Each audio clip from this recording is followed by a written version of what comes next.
شاعر کہتا ہے کہ خالق مجھے مخلوق کا سلطان نہ بناتا اور اعزاز خودی بچ کے ذیشہ نہ بناتا.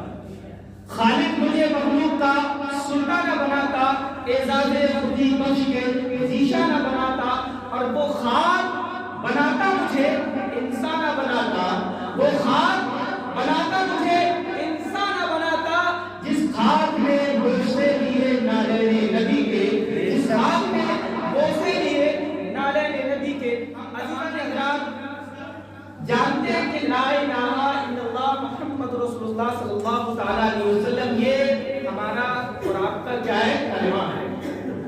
بے شک ہر مسلمان کلمہ طیبہ اپنی پوری زندگی میں بار بار دہراتا رہتا ہے، پڑھتا رہتا ہے. لیکن عزیزان گرامی، آج ہم بات کرتے ہیں کلمہ طیبہ کے مفہوم پر، معنی پر. کیونکہ میرے عزیز دوستوں، ہم نے کبھی اس کلمہ کے معنی و مفہوم کو نہیں سمجھا. کیوں نہیں سمجھا؟ اس کی وجہ کیا ہے؟ کیونکہ ہم پیدائشی مسلمان ہیں. ہم ایک مسلمان گھرانے میں پیدا ہوئے ہیں، ہم ایک مسلم گھرانے میں پیدا ہوئے، پرورش پائی. اس لیے ہم اس کلمہ طیبہ کو پڑھتے تو ہیں، لیکن ہم نے کبھی غور اور فکر نہیں کیا کہ اس کا معنی اور مفہوم کیا ہے.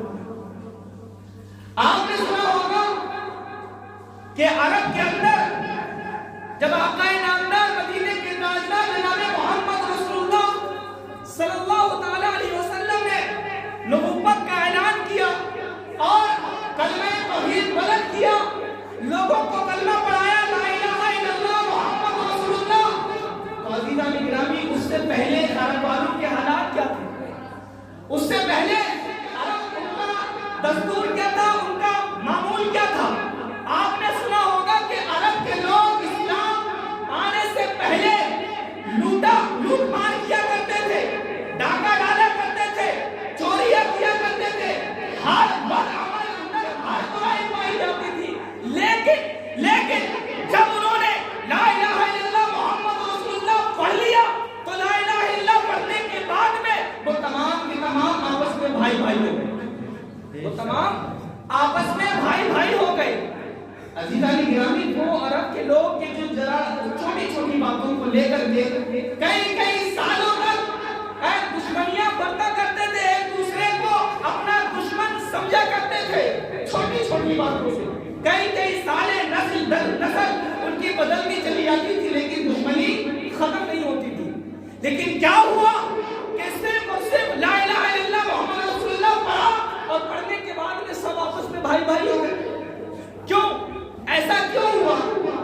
اس کلمے کے اندر ایسی کیا وجہ تھی کہ انہوں نے کلمہ پڑھنے کے بعد میں سب بھائی بھائی ہو گئے؟ ہم بھی تو مسلمان ہیں، آپ بھی تو مسلمان ہیں، ہم نسل در نسل مسلمان ہیں. مسلمان آج بھی ہے، اسلام آج بھی ہے. وہی اسلام کل تھا جس کا کلمہ پڑھنے کے بعد میں لوگ بھائی بھائی ہوا کرتے تھے. لیکن آج وہی مسلمان ہے، آج وہی اسلام ہے، وہی کلمہ ہے.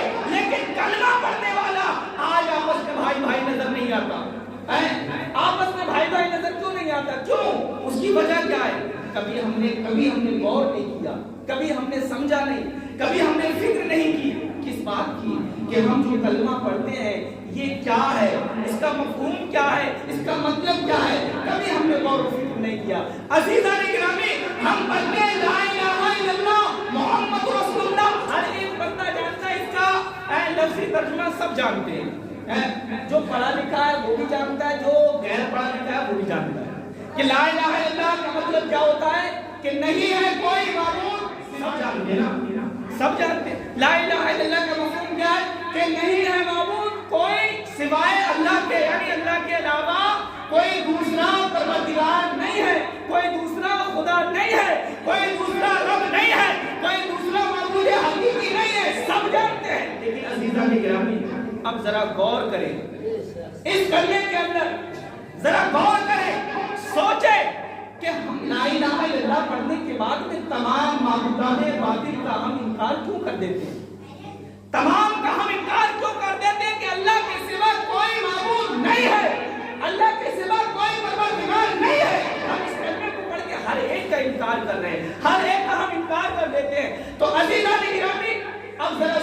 سوچئے کہ پروردگار عالم کے اندر وہ کون سی صفات ایسی ہیں کہ جو واجب الوجود ہے، وہ تنہا واحد رب ہے. ایسی کیا صفات اس کے اندر ہے، ایسی کیا وجوہات ہیں کہ جس کی بنا پر ہم تمام کو جھلا کر کے صرف ایک رب کا اقرار کرتے ہیں، صرف ایک معبود کو مانتے ہیں.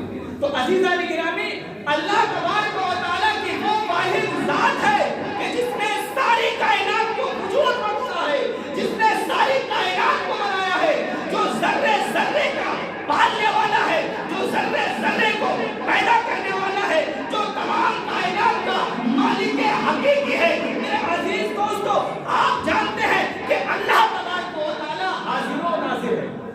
اللہ تبارک و تعالیٰ حاضر و ناظر ہے. سب جانتے ہیں نا، ہر ایک کا ایمان اور یقین ہے کہ اللہ حاضر و ناظر ہے، اللہ دیکھتا بھی ہے، اللہ سنتا بھی ہے.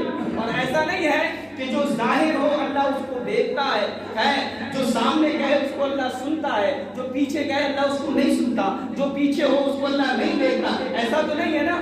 سب جانتے ہیں نا کہ اللہ ہر چیز کو دیکھتا ہے، چاہے وہ چھپی ہو، چاہے وہ ڈھکی ہو، چاہے وہ سامنے ہو، کہیں بھی ہو، ہر چیز کو اللہ تبارک و تعالیٰ دیکھتا بھی ہے، اللہ تبارک و تعالیٰ سنتا بھی ہے.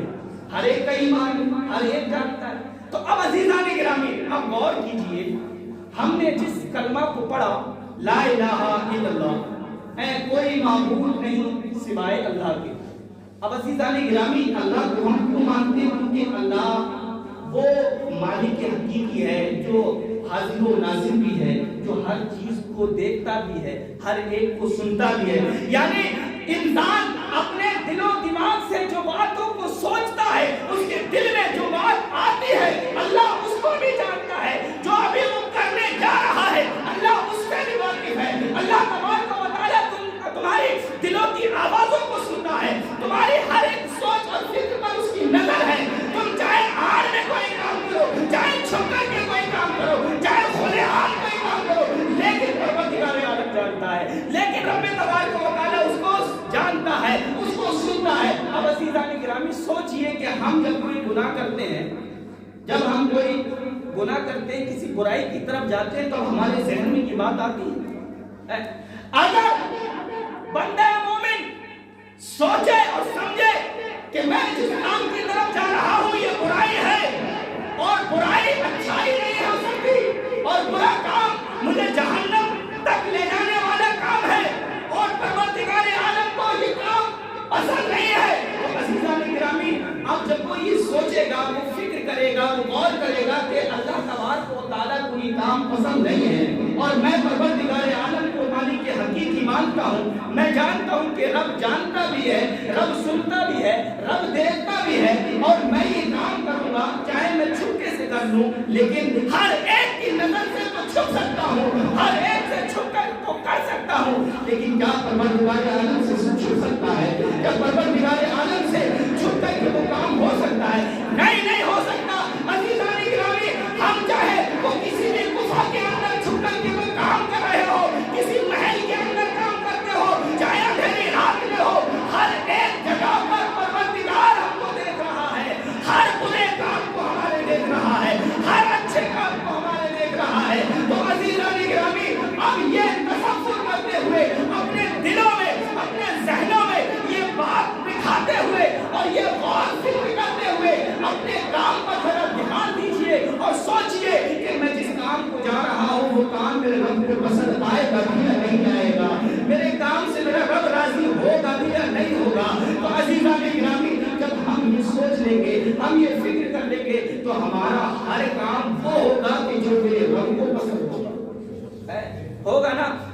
تب تو ہمارا کام ہر وہ کام ہوگا کہ جو ہمارا رب پسند کرے گا، اور جب رب پسند کرے گا تو ہم سے رب راضی ہوگا، اور جب رب راضی ہو گیا تو سمجھو ہماری دنیا بھی سنور گئی اور آخرت بھی سنور گئی. اب عزیزان گرامی، ہم یہ کام کرتے نہیں ہیں، سوچتے نہیں ہیں، کیونکہ ہمارے گھروں میں ہم اسلام ہے، ہم مسلم گھرانے میں پیدا ہوئے، ہم نے بس کیا کرا، بچپنے میں پڑھ لیا، بچپنے میں پڑھا، جوانی میں پڑھا، جب ضرورت پڑی ہم پڑھتے رہے، لیکن کبھی ہم نے غور و فکر نہیں کیا، کبھی ہم نے سوچا نہیں، کبھی ہم نے سمجھا نہیں کہ ہمارا پروردگار سے وہ تعلق ہے کہ ہم نے اس کو ایک مانا ہے، ہم نے اس کو ایک جانا ہے، اور وہ ہمیں ہر جگہ پر دیکھ رہا ہے، وہ ہمیں ہر جگہ پر دیکھ رہا ہے، ہماری ہر آواز کو سن رہا ہے، ہماری ہر پکار کو سن رہا ہے۔ میرے عزیز دوستو، پروردگار عالم ہماری سہرت سے بھی زیادہ قریب ہے، اور جو رب ہماری